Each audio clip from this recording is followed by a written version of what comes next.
สบายดีเด้อจ้าสบายดีนี่บาโอเล่นะพี่น้องเลยสบายดีสบายดีทุกคนเลยถือเข่าถือยังเลย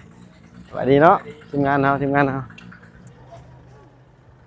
ก็ให้ได้ว้าวดู2 โมง 2 รอบ 2 รอบ 2 รอบอ๋อเลิก2 รอบแข่งสนามใดนะ นู่นเลยครับ สาม ข้างบน โอ้โดย โดนแบงค์บนเลยครับ โอเคน้ำกังหันน้ำพี่น้องเลยตายเลยเลย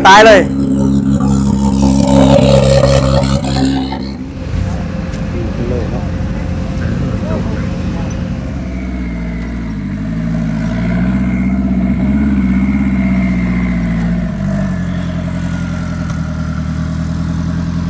ยังจะขั้นได้ว่ายังอีกจะขั้นนี่ โอ้เดี๋ยวรุ่นนี้ลง อ๋อยังแมนไว้เลยบ่ดิโอเค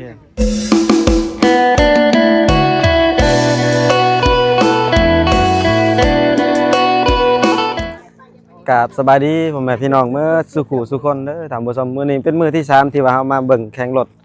ออฟโรดเนาะถามผู้ชมก็คือบ่ทิดได้เว้าในเบื้องต้นว่ามี4ประเทศเนาะมีลาวเวียดนามไทยกัมพูชาเนาะถามผู้ชมหรือว่ากัมพูเชียนั่นแหละพี่น้องเอ้ย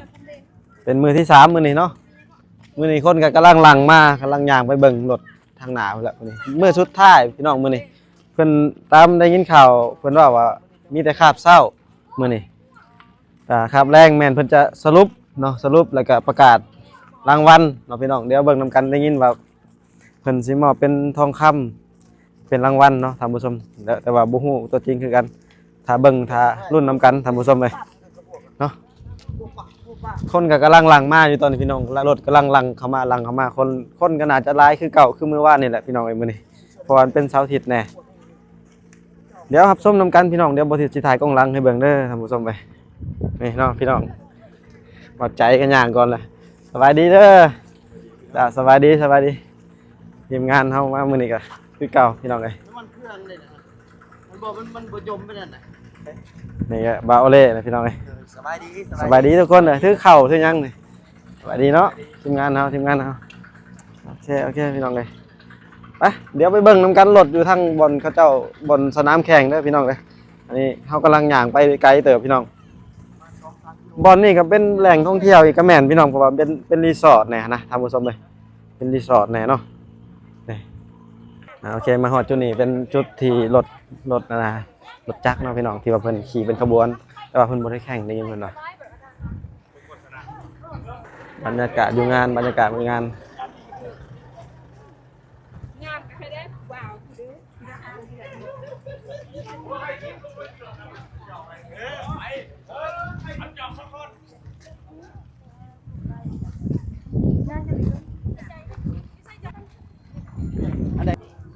โอ้มื้อนี้พาลูกพาเต้ามานำเนาะโอเคพี่น้องมื้อนี้เป็นมื้อสุดท้ายเนาะคิดว่าประมาณตอนเที่ยงนี่เพิ่นก็น่าจะเก็บของไว้แน่น่ะบางอันทีมงานเพิ่นก็เก็บใส่รถไว้แล้วพี่น้องเอ้ยเพราะว่าเพิ่นแข่งแล้วรอบแรงหน้าเพิ่นน่าจะกลับเลยบ่จักบางทีเนาะเดี๋ยวเบิ่งนำกันพี่น้องมื้อสุดท้ายมื้อนี้เบิ่งนำกันว่าไผสิได้ที่1ไผสิได้รางวัลทองคำแท่งเนาะพี่น้องเอ้ยเดี๋ยวเราสิสอบถามเพิ่นก่อนว่าเพิ่นแข่งจักโมง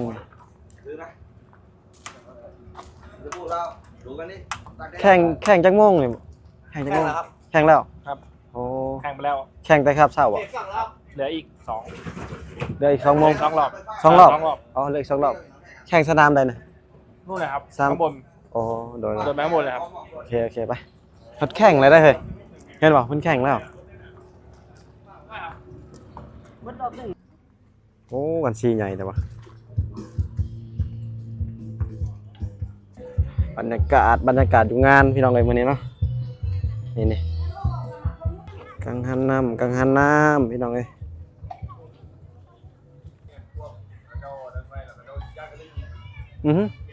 เดี๋ยวปล่อย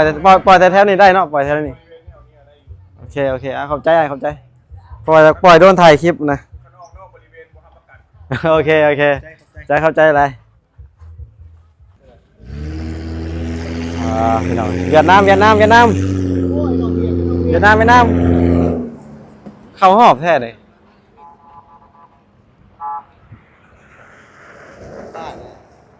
ทั้งพี่ได้บนแข่งเลยไป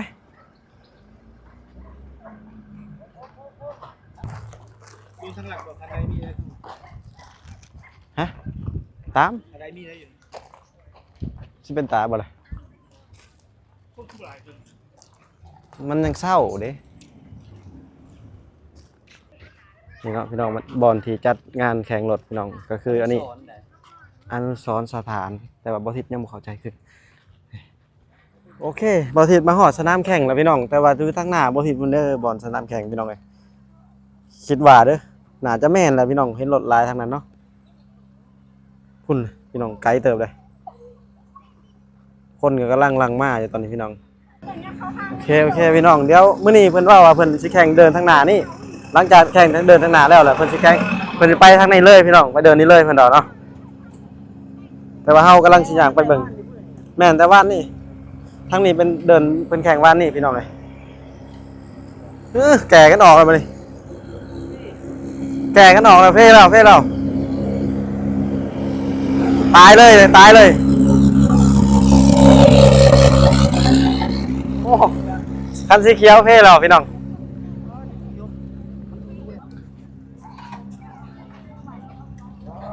ผู้สาว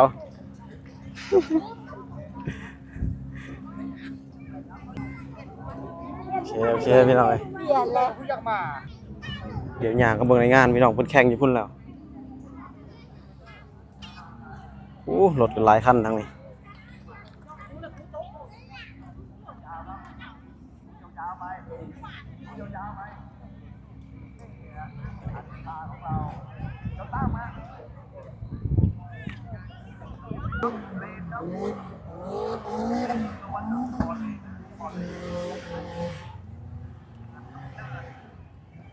เข้าไปเด้ออย่าเข้าไปเด้อ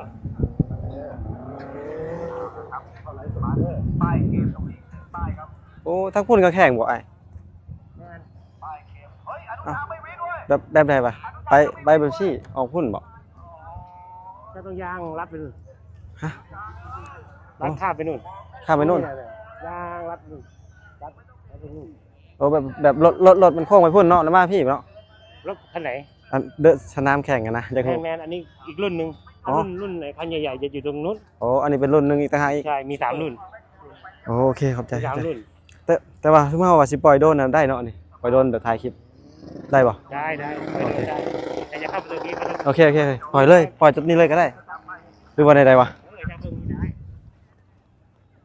แต่ว่าเฮา ถ้าคุณพี่พูดบอก เฮาก็ไปเบิ่งบิ๊กฟุตนำกันแล้วก็ได้แล้วก็ เขาห้าม ทางนี้มันซุ่ม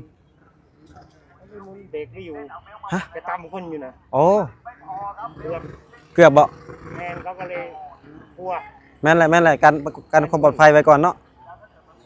บางคนก็เฝ้ายากอ่ะ เจ็บไหมพี่เจ็บมากไหม ไม่รถกั้นไว้พอดี โอ้พอดีเนาะ ถ้ารถไม่กั้นก็ตามคน แม่นเลยไม่เข้าเนาะ ไปเบิ่งมือก็ยากก็ตรงนี้ก็ต้อง ขอบคุณครับพี่ ก็ใช้เชือกวินแล้วมันเชือกสะบัดใส่หน้าแล้ว โอเค เชือก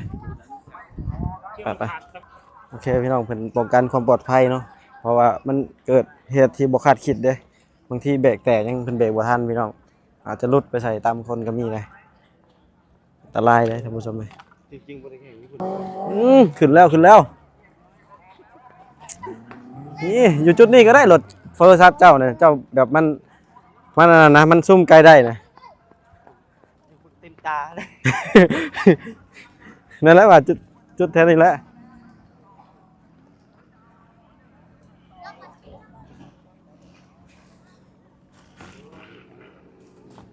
โอ้มันขึ้นโน่นนี่เลย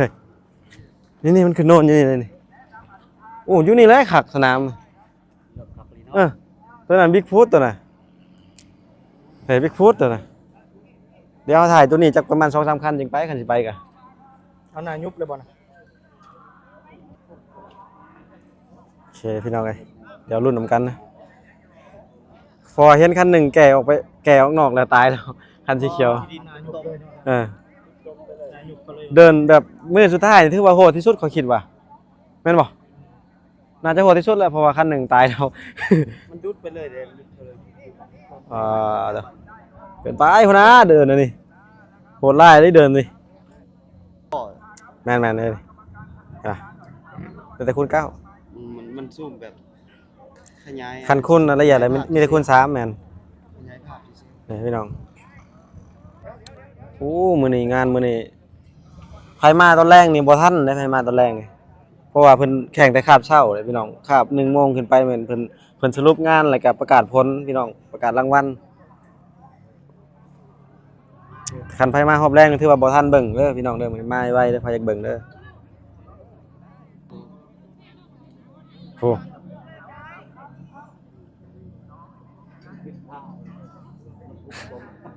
คนละอย่างเลย มันจะกลายมันบ่ พี่น้องทางคุณแข่งรถบิ๊กฟูดเนาะบิ๊กฟูดก็คือจะใหญ่กว่าคันนี้พี่น้องเลยว้าวเขาเก็บภาพเลย ลองด้วยเดียวไว้ ไฟโดนนะเฮ้ยคักได้นี่นี่ล็อกเป่าเลยนี่ อย่าปล่อยขึ้นเทิงโพ้นเทิงละปล่อยถึงลงมาเลยปล่อยแล้วคนหุบไม่หรอกมาปล่อยท่านอื่นแค่นี้บินมานั่นเหรอ ใช่ไหมเนี่ยขับบุหุ่มเนาะขับบุหุ่มเนาะขับบุหุ่มเนาะเขาปล่อยอยู่นี่หลักปล่อยเลยไปแล้วไปแล้วไปแล้วไปแล้วไปแล้วรุ่นโอ้คันนี้ก็สิตายอีกบ่บ่เนี่ย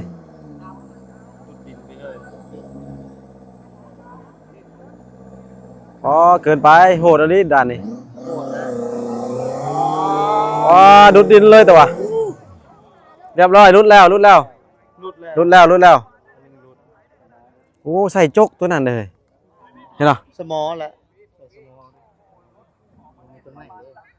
มันใส่เบอร์นี้เอาเลยเนาะ สมออันนี้แหละสมอ เกินไปก่อนฮะ เกินไป โอ้ต้องเอาลงไปอยู่หลุมเลยอยู่พวกสมอนี่มันแห้งดักแห้งดึงแห้งดักนะ เอาพี่น้องรุ่นน้ำกันอีกรุ่นน้ำกันนี่พี่น้องรุดอีกแล้ว สมอหลุด โอ้บ่ได้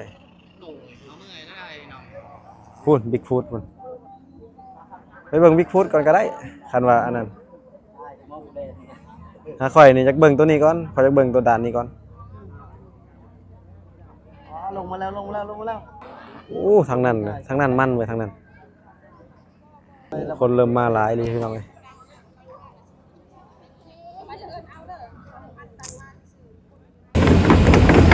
รถจกน่าจะเป็นจกขึ้นเพราะมันได้ไหน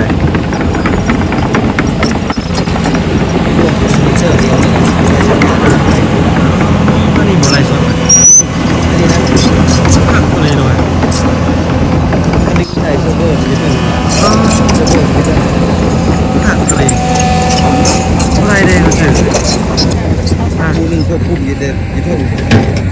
มีตั้งอย่างเดียวมีแต่บอกเขามูอย่างเดียวว่าจะเอามุมใดมุมเล็กๆก่อน เคยกันรถจกค่าใช่ไหม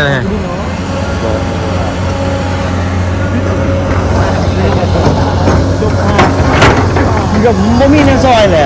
ไม่ได้เท่แล้วมันโยกเ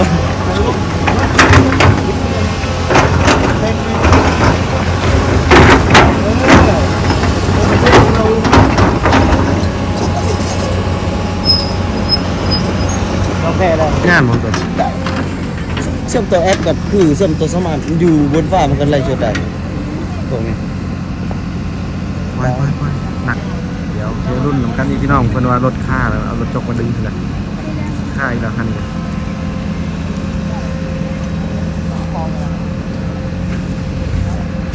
เลยเนาะ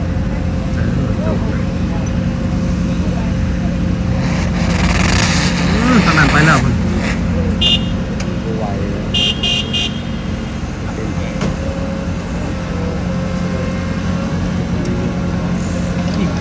แบบเป็นขนมเนาะ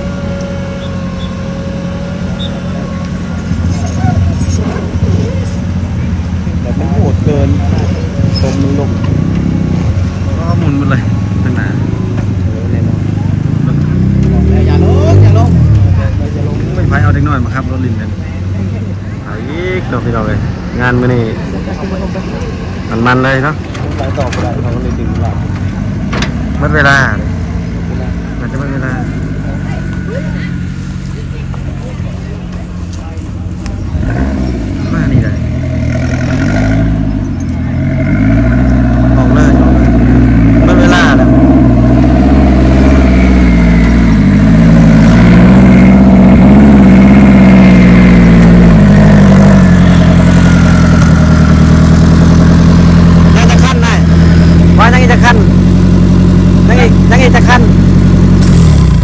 ว่ายังอีกจะขั้นนี่ อ๋อเดี๋ยวรุ่นนี้ลง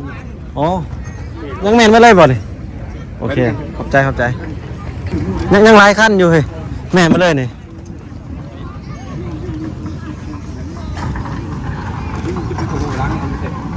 สมอแบบ